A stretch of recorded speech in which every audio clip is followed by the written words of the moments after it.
আসার পিছনে বিশাল এক ব্যাখ্যা আছে।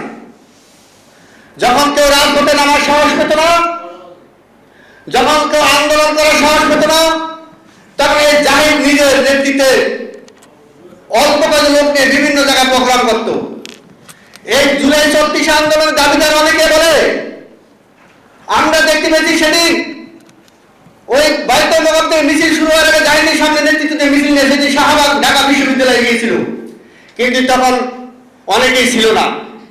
এই ছোট্ট ছোট্ট সংগঠনগুলো সেদিন এই প্রেসিডেন্ট শেখ হাসিনাকে পতনের জন্য, এই প্রেসিডেন্ট শেখ হাসিনাকে এদেশ পালানোর জন্য সেদিন আন্দোলন সংগ্রামের ভূমিকা রেখেছিল। আজকে অনেকে দাবি বলে, অনেকেই বলে ভাই জুলাই আমরা করেছি। আমি বলবো ভাই জুলাই এই দেশে 14 কোটি লোক করেছে, এখন 1.5 বা 2 কোটি লোক জুলাই আন্দোলনে অংশগ্রহণ করে না। 14 কোটি লোকের আবহাওয়া আছে এদেশে জুলাই আন্দোলনে। কোন ব্যক্তি বা কোন গোষ্ঠীর জন্য নয়, কোন ব্যক্তি বা কোন গোষ্ঠীকে ক্ষমতা বা কাউকে মন্ত্রী এমপি উপদেষ্টা বানানোর জন্য জুলাই আন্দোলন হয় না।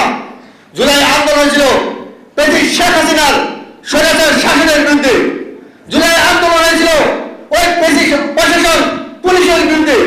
জুলাই আন্দোলন হয়েছিল তৎকালে আমাদের গণতন্ত্র পূর্ণ উদ্ধার পাওয়ার জন্য।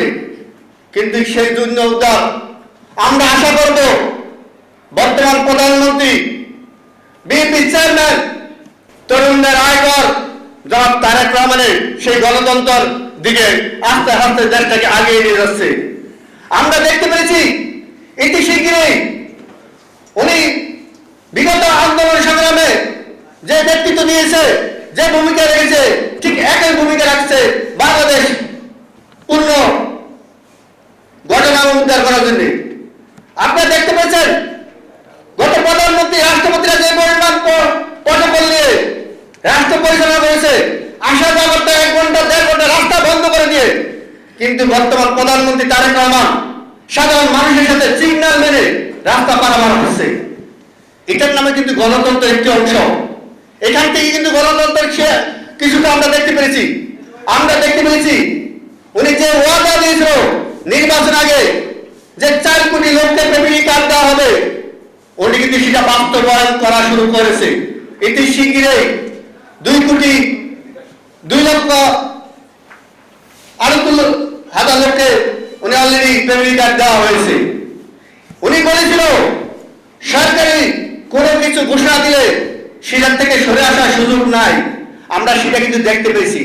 কিন্তু ইতিহাসে আমি সেটার সাথে দাবিও করবো মাননীয় প্রধানমন্ত্রী দেশনায়ক তারেক রহমান, যারা গত 17 বছর নির্যাতিত নিপীড়িত দলের মধ্যে জীবন যৌবন শেষ করেছে এই দলের জন্য, তাদের দিকে আপনি খেয়াল রাখবেন।